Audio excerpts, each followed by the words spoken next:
You know, guys, the thief on the cross is probably one of the most fascinating gospel stories in the Bible. And you got to ask yourself the question, why? In my view, it disposes of all of our preconceived notions on what salvation is and what it isn't.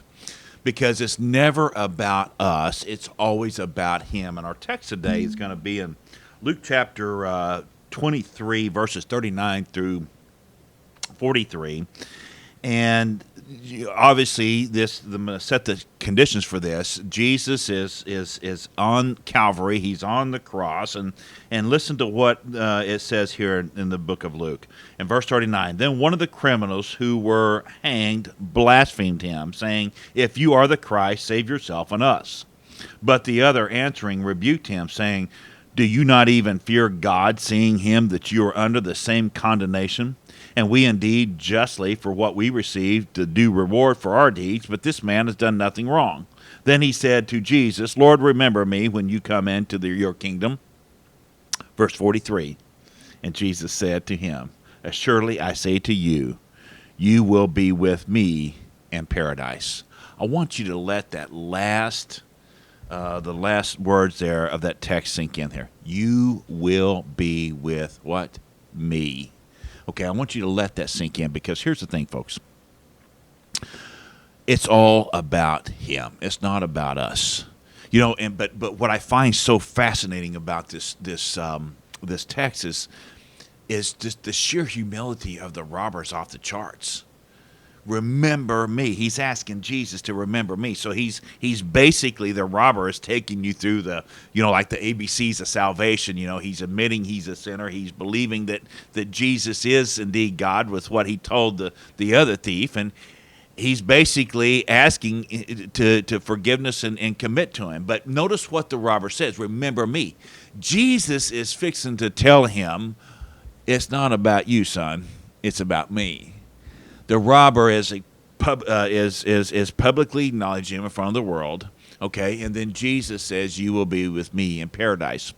You are seeing Jesus save in his last breath as a human, and we must understand that. We must remind ourselves and preach Christ saves every single day of our life.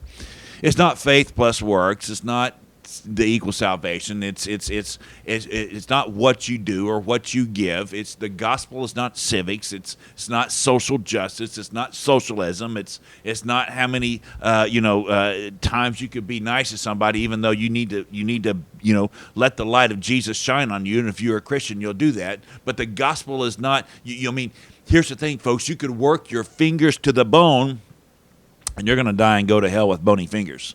Just look at the robber. Now, I want you to do this. I want you to think about this for a second. If you could ask a question right now, if you're a Christian, if you could ask a question tonight, if you're going to die tonight, and you answer that question in the first person, you're already wrong. I'm just saying. You already are. You can't say because I believed. You can't say because I have faith, because Jesus is the Son of God. All right? You can't say I believe because Jesus is the Son of God. Okay, the only way that you could really answer that question, honestly, and we've all made that mistake, is it's all about him. It's not about us. You have to answer that question in a third person, okay? Jesus said, "You will be with who? Me." The robber, in a matter of minutes, just opened up heaven's door, heaven's large gate, and walked in it. The robber, just robbed his way into paradise. You see, the robber never walked an aisle. He never signed a card. He never got baptized. He didn't have a subscription to Lifeway magazine. He didn't know he didn't know anything about this beautiful book. Okay, he was clueless about church membership. He didn't go to False Creek. He didn't go to church camp. But guess what, guys? He made it. Yes, indeed. He made it. You know, Pastor Alistair Beggs gives a great illustration. I believe it was a YouTube video one time, on when he preached this verse, and I can't do it justice like he does, but I want you to imagine the angel that greets the robber in heaven, in heaven's gate. And I just want you to picture this scenario, okay? So the angel, the robber, he gets into heaven, he walks into heaven's gate, and the greeting angel's there. So here's what he's going to say. He said, and the angel says, "Well, what are you doing?" This is an illustration here. "What are you doing here?" And the robber says, I don't know. And then the angel says back to him, well, what do you mean you don't know? Well, I don't know. I'm just here. Okay, so the angel says, well, let me go get my supervising angel because I don't think you're supposed to be here. Let me go ask. And so the supervising angel comes over. He's in charge, and he says, let me ask you a few questions, okay? Do you believe in the doctrine of justification by faith? And the robber's like, I don't know what you're talking about. Are you a Baptist? Are you a Methodist? Are you a Catholic? Are you a Presbyterian? The robber says, I've never heard of those guys in my whole life. And so then the supervising angel, he says, let's go to Scripture now to see what your interpretation of Romans 12:1 is. Finally, the supervising angel is he's starting to get mad, and he's just glaring and staring at the robber.